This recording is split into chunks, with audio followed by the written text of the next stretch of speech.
Subscribe to my channel by pressing red button and click on the bell icon for notification of latest updates.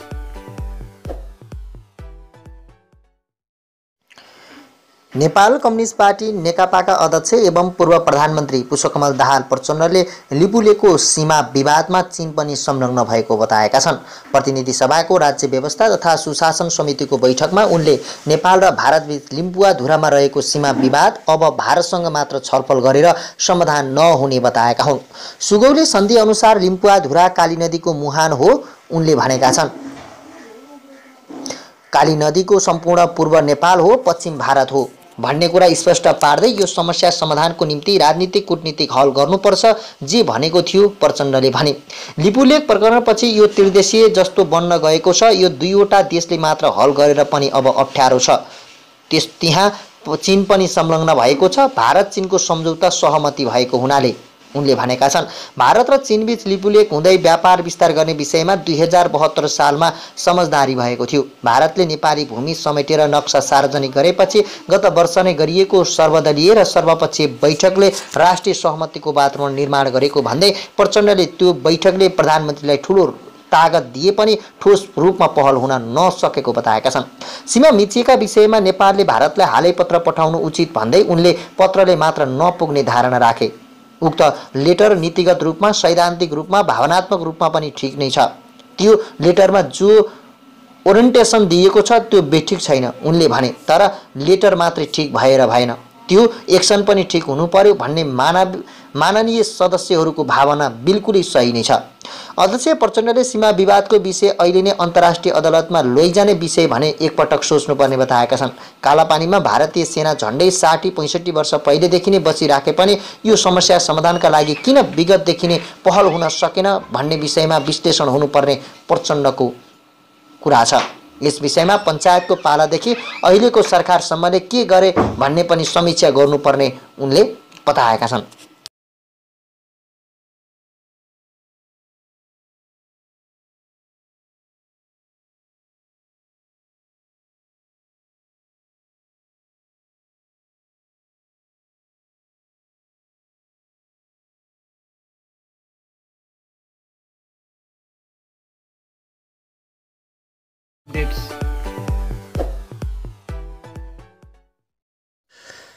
Nepal Bharat सम्बन्धमा निकटता र दोहोरो समस्याको सुनवाई गर्न हरेक महिनाको अन्तिममा दुई देशका प्रधानमन्त्रीबीच फोन वार्ता गर्ने पद्धति थालिएको थियो। भारत भ्रमणको कुरा आएपछि सीमावर्ती समस्या र विवादास्पद भूभागबारे बुझ्न बालुवाटारमा नापी विभाग, परराष्ट्र मन्त्रालय सहित पार्टीगत सहभागिताको बैठक चलेको थियो।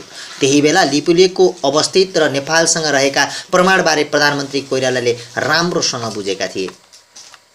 तत्कालीन प्रधानमन्त्री सुशील कोइरालाको 2015 जुन 12 र 14 मा भारतको राजकीय भ्रमण हुने तिथि मिति तय भएको थियो। तर अन्तिम घडीमा त्यो एकाएक रोकियो। राजकीय भ्रमण समेत रोकिनको कारण उपयुक्त समयमा मिलाएर पछि गरिने मात्रै भनियो, तर कारण अर्कै थियो।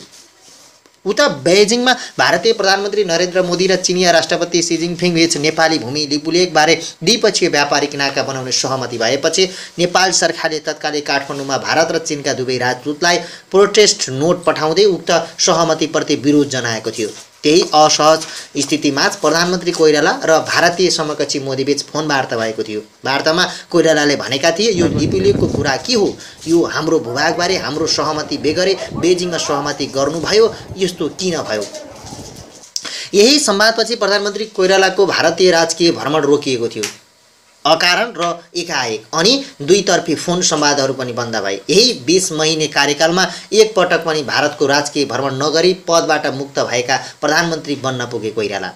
ठिकै छ, भ्रमण त रोकियो। देशको भूभाग अतिक्रमणित भएको विषयमा दुवै देशलाई नोट पठाएको थियो र भारतीय प्रधानमन्त्रीलाई प्रत्यक्ष फोन वार्तामा अवगत भइसकेको थियो। तर यो गम्भीर सरोकारमा परराष्ट्र मन्त्रालयको कहिल्यै फलोअप हुन सकेन। तत्कालीन प्रधानमन्त्री कोइरालाका कूटनीतिक सल्लाहकार दिनेश भट्टराईले भने पूर्वाधिकारी सरकारको राम्रो काम कुरा र कूटनीतिक अर्थका कामहरूको उत्तराधिकारी सरकारले फलोअप गर्न चाहेकै थिएन। यही विषय यतिका समयपछि फेरि गत नोभेम्बरमा भारतले आफ्नो राजनीतिक नक्सामा लिपुलेकलाई समेटेपछि मात्रै ध्यान आकर्षण आएको थियो। भारतको उत्तराखण्ड राज्यमा पर्ने पिथौरागढ दार्चुला हुँदै कालापानी र लिपुलेक नाकाबाट चीन प्रवेश गर्ने सडकको उद्घाटन भएपछि मात्र नेपाल सरकारले आफ्नो भूमिमाथि भएको अर्को चरणको अतिक्रमणबारे जानकारी पाएको छ। संयन्त्रलाई थाहा नै नभई अथवा आश्चर्यचकित तुल्याउने गरी यत्रो घटना हुनु दुःखद कुरा हो। भट्टराईले भने यस्तो गम्भीर मामिलामा समय अहम महत्त्वपूर्ण राख्दछ। यसबारे कुनै प्रकारको कूटनीतिक पहल कदमी सुरुवात गरिएपछि यो रोकिनुहुन्न। सम्बन्धित र सम्भावित घटनाक्रमलाई जतिसक्दो जानकारीमा लिनु पर्दथ्यो, त्यही अनुसार अनवरत लागिरहनु पर्दछ। जसको खास भूमिका रहनुपर्ने हो उनीहरूमा यो समस्या समय साग आफै हल हुनेछ भन्ने आशा प्रबल बनिरह्यो कि जस्तो लाग्छ। राज्य संयन्त्रलाई थाहा नदिई अथवा आश्चर्यचकित तुल्याउने गरी यत्रो घटना हुनु दुःखद कुरा हो। भट्टराईले भने यस्तो गम्भीर मामिलामा समयक्रमको अर्थ निकै रहन्छ। यसबारे कुनै प्रकारको कूटनीतिक पहल कदमी सुरुवात गरिएपछि त्यो रोकिनु पर्दथ्यो। योसँग सम्बन्धित र सम्भावित घटनाक्रमलाई जतिसक्दो नियन्त्रणमा लिनुपर्दथ्यो र त्यसै अनुसार निरन्तर दिनुपर्दथ्यो। यस्तो लाग्छ जसले भूमिका निर्वाह गर्नुपर्ने हो उनीहरू समयले नै यो सबै कुरा ठिक गर्नेछ भन्ने सोचिरहेका छन्। लिपुलेक व्यापारिक नाकाबारे भारत चीन सहमति भएपछि सन् 2015 मै भारत र चीनका काठमाडौँ स्थित राजदूतलाई प्रेस्टिज नोट दिएका कारण अहिलेको घटनामा पहिलेकै चीनमा समेत ध्यान आकर्षण गर्नुपर्ने परराष्ट्र मन्त्रालयका शनिबार आएको थियो। नेपाल भारतको लिपुलेकबारे जे टुङ्गो लगाउँदैछ त्यो चीनलाई मान्ने हुने भनाइ यथावत रहेको अवस्थामा अहिले लिपुलेकमै भारतले देखाएको बल मिचाइमा हामीले चीनलाई पनि जानकारी गराउनै पर्छ भनेर कुरा आएको थियो। परराष्ट्रका एक अधिकारीले भने तर आजको नेपाली भूमि भएर मानसरोवर जाने भारतीय सडकको सन्दर्भमा जारी गरिएको विज्ञप्तिमा चीन पक्षलाई नसमेटिएको मात्रै हो। तर नेपाली भूमि हुँदै भारतले चीन जाने बाटो बनाएको अवस्थामा हामीले चिनिया पक्षलाई पनि यसबारे अवगत गराउनेछौँ। अहिले बल्झिएको भूभाग अतिक्रमणबारे घरभित्र र घर बाहिर दुवैतिर चुनौती रहेको पूर्व सचिव एवं राष्ट्रसङ्घीय नियोगका पूर्व स्थायी दूत भट्टराईले बताए। घरभित्रका कुरामा तथ्यगत आधारमा र बिना राजनीतिकरण तयार गरिएको श्वेतपत्र समेतका आधारमा सबै पक्षलाई विश्वासमा लिनुपर्दछ। उनले भने बाहिरीको कुरामा अर्को पक्षको सरकारको मन गर्दै र आफ्नो कटाक्ष तथा अकाट्य तथ्य प्रमाणलाई प्रस्तुत गर्दै अतिक्रमित भूमि सम्मानपूर्वक छाडेर जाने स्थिति तयार हुनुपर्दछ उनले भनेका छन्।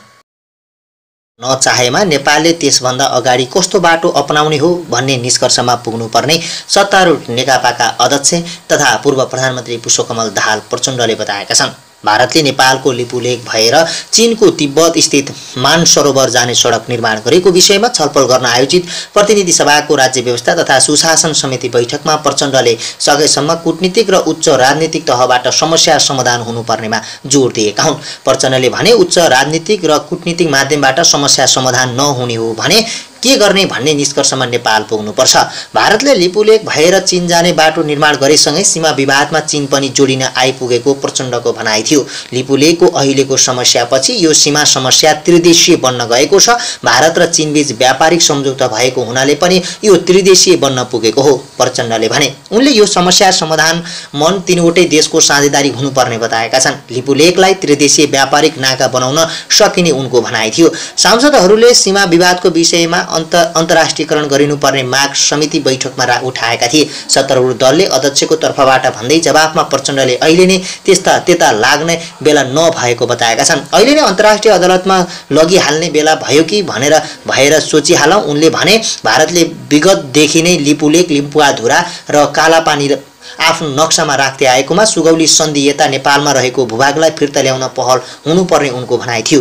यो विषय आफैमा धेरै गम्भीर र पुरानो छ। यसमा देशै धेरै पटक छलफल हुँदै आएको छ। नेपाली भूमिलाई फेरि आफ्नो नक्सामा राखेर र सडकमा निर्माण गरेर सीमा विवादले नयाँ स्वरूप लिएको प्रचण्डको भनाइ थियो। सरकारलाई सीमा विवाद मिलाउने विषयमा सबै राजनीतिक दल र अन्य पक्षले साथ दिएको पनि उनले स्मरण गराएका छन्। भारतसँग गम्भीर रूपमा कूटनीतिक असन्तुष्टि जनाइएको पनि उनको भनाइ थियो। भारतले विदेश सचिव स्तरीय छलफल गर्न नमानेको कुरा परराष्ट्र मन्त्रालयबाट जानकारीमा आएको उनले स्पष्ट पारेका थिए। भारतले नेपाली भूमिमा सडक निर्माण गरेको र रक्षा मन्त्री राजनाथ सिंहले उद्घाटन गरेपछि प्रधानमन्त्री केपी शर्मा ओलीलाई भेटेर विवाद गम्भीर मोडमा गएकाले राजनीतिक र कूटनीतिक तहमा पहल थाल्न सुझाव दिएको प्रचण्डले सुनाएका छन्। अब पत्र लेख्ने मात्र नभई निर्णायक पहल गर्नुपर्ने उनको भनाइ थियो। यस्तै सीमामा कहिले कसले कति गल्ती गरे भन्ने बारेमा समीक्षा हुनुपर्ने पनि प्रचण्डको भनाइ थियो। कालापानीमा भारतीय सेना बसेको अहिले होइन, झन्डै 62 वर्षदेखि हो। विगतदेखि अहिलेसम्म किन फिर्ता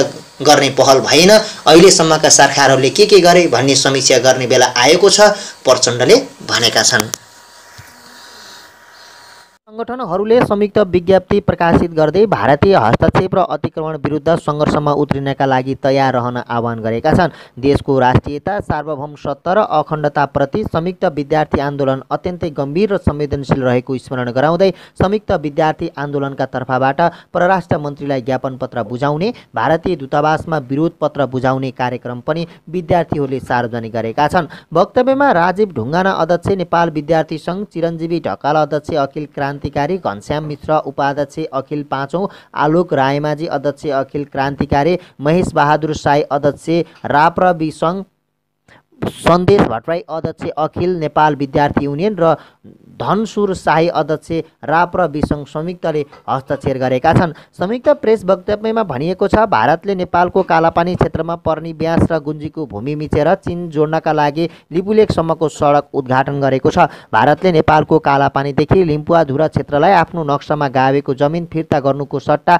6 महिनापछि दार्चुला लिम्पुवाधुरा सडक उद्घाटन गरिएको छ। हामी भारतको विस्तारवादी हस्तक्षेपको घोर निन्दा र भर्त्सना गर्दछौँ। नेपाली भूमि लिपुलेख मिचेर व्यापारिक मार्ग बनाउने गरी भारत र चीन बीचमा 2072 जेठमा सहमति भएको थियो। लिपुलेख सम्झौतामा भारतका साथै चीनको भूमि समेतमा नेपालको सार्वभौमसत्ता र अखण्डताको विरुद्धमा भएको हुनाले दुवै देशलाई उक्त सम्झौता खारेज गर्न चेतावनी दिन चाहन्छौँ। वक्तव्यमा अगाडि भनिएको छ, नेपाललाई ठुल्ठुला सङ्कटहरू पर्दा भारतले नेपालमाथि निर्मम हस्तक्षेप गर्ने गरेको छ। भूकम्पको समयमा नाकाबन्दी गरेको भारतले कोरोना महामारीको समयमा लिपुलेखमा सडक उद्घाटन गरेको छ। भारतको यो आचरणले नेपाली जनतालाई दुखी तुल्याएको छ।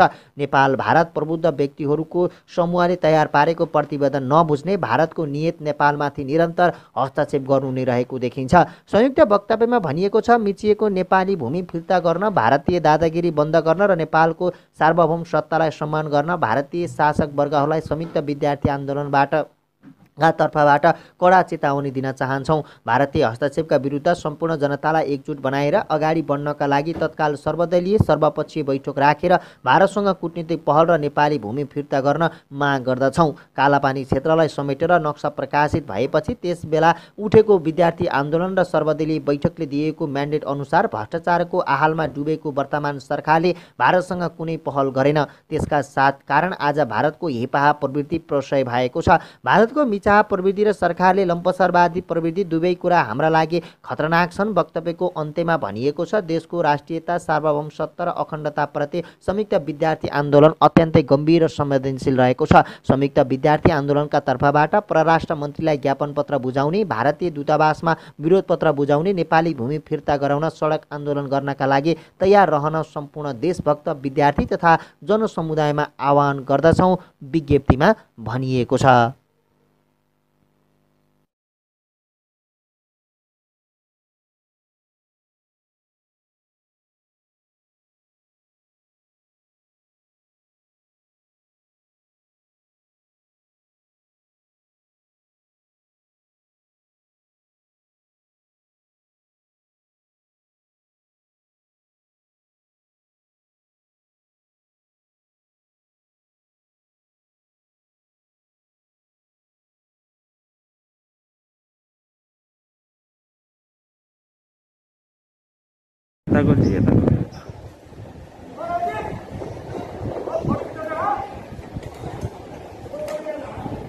दैलेखको चामुण्डा बिन्द्रा सैनी नगरपालिका 4 मा प्रहरी र स्थानीय बासिन्दाबीच झडप भएको छ।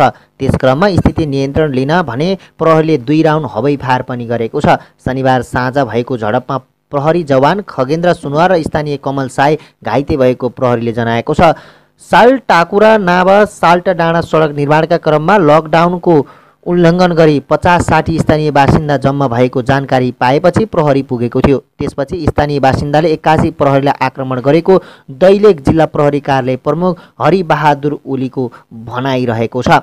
नगरपालिकाका उपप्रमुख तारा शाहीले लकडाउन उल्लङ्घन गरी सडक खन्ने क्रममा विवाद भएपछि प्रहरीलाई बोलाउँदा घटना भएको बताएका छन्। उनका अनुसार शनिबार दिउँसो मात्रै सहमतिका आधारमा सडक खन्ने भनेर काम गर्न आग्रह गरिएको थियो। आफूहरू दिउँसो त्यही बसेको र मान्छेको भिडभाड पनि धेरै भएकाले आफूहरूले प्रहरीलाई त्यहाँ पठाएको बताएका छन्। घटनाबारे सबै बसेर नियम कानुन अनुसार अघि बढ्ने उनको भनाइरहेको छ। अहिले घटनास्थलमा थप सुरक्षा बल डल्लोबाट पठाइएको र स्थिति सामान्य भएको प्रहरीले जनाएको छ। घटनाबारे थप अनुसन्धान हुने र आवश्यक छानबिन गरी कारबाही अघि बढाइने दैलेखका प्रमुख जिल्ला अधिकारी युवराज कट्टेलले जानकारी दिए। प्रदेश सरकारको 20 लाख र नगरपालिकाको 5 लाख रुपैयाँबाट उपभोक्ता समिति मार्फत सडक निर्माण अहिले भइरहेको छ।